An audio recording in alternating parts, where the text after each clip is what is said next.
Honorable Chief Minister, Honorable Deputy Chief Minister, dignitaries on the dais, ladies and gentlemen, Gaurava Sabaku Namaskaram.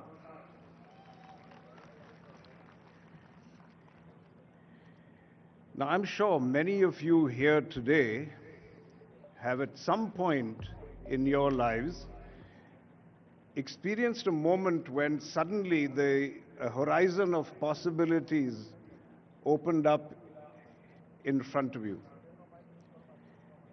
And I believe that nations and states also experience such moments. And as I stand before you here today, I can say with absolute conviction that Telangana is at precisely such a pivotal juncture in its journey. We are all here in Hyderabad today when a bold manifesto for the future is about to be launched. Now, I had the privilege of reviewing this vision a short while ago, and frankly, I was astonished. And I don't use that word lightly. The great artist and inventor Michelangelo is believed to have said that the greatest danger for most of us is not that our aim is too high and we miss it, but that it is too low and we reach it. Now, after seeing the blueprint of this vision document, it's clear to me that the danger of aiming low has been decisively buried.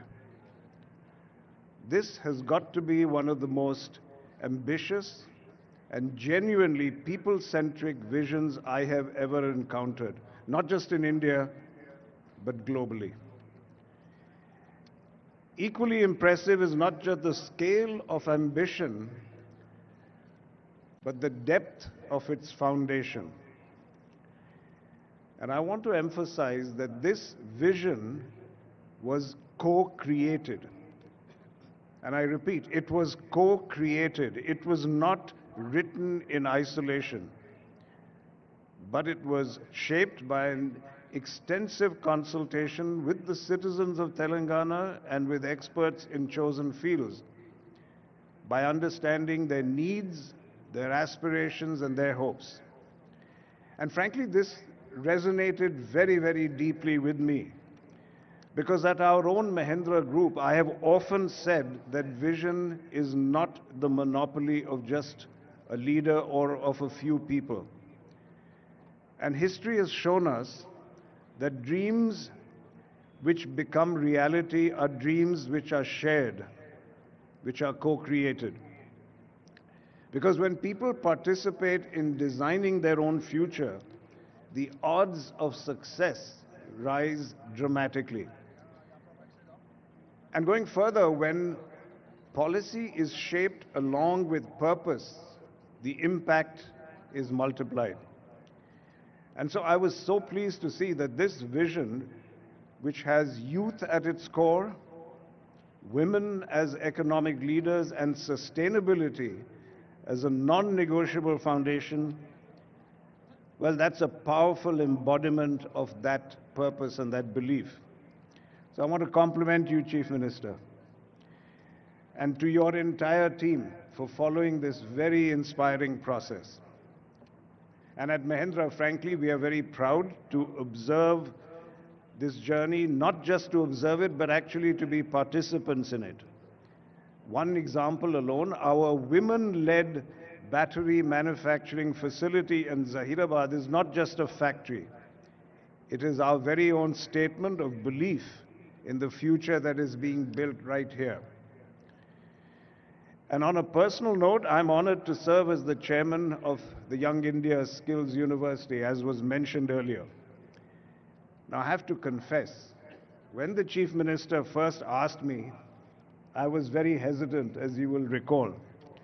And I'll be honest, at this stage in my life, I'm very, very protective of my personal time.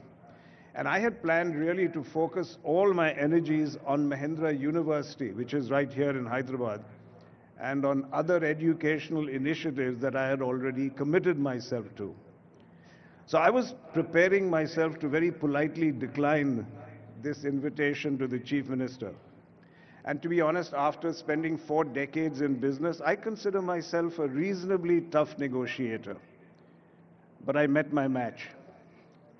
The Chief Minister listened, he smiled, and then he presented a case which made it impossible for my conscience to walk away.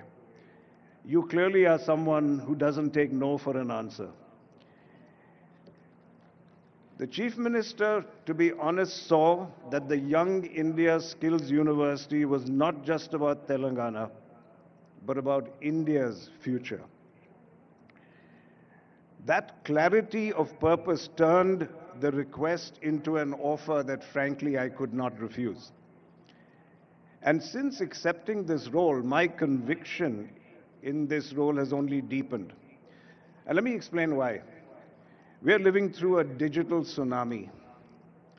Artificial intelligence dominates global conversations, and it's often accompanied by fear of what AI and the future will bring.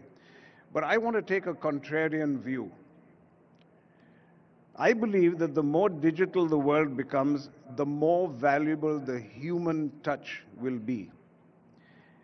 As AI inevitably absorbs the repetitive and the routine, value shifts to what machines cannot replace: the skill of the hand, the intuition of the craftsperson, the empathy of the caregiver, and the problem-solving grit of the technician.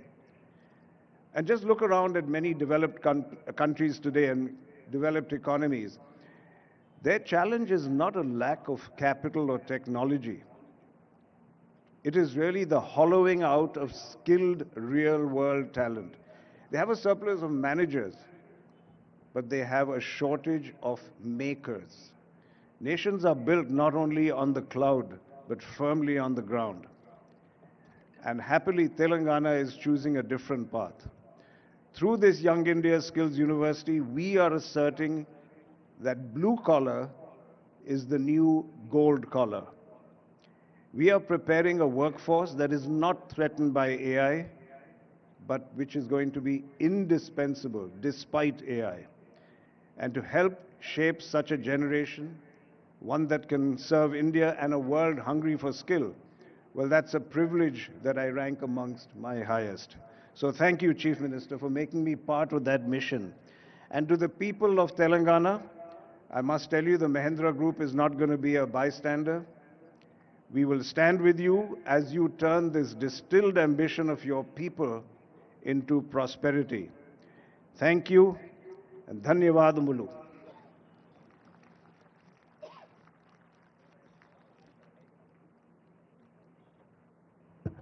Thank you, sir. Your services to the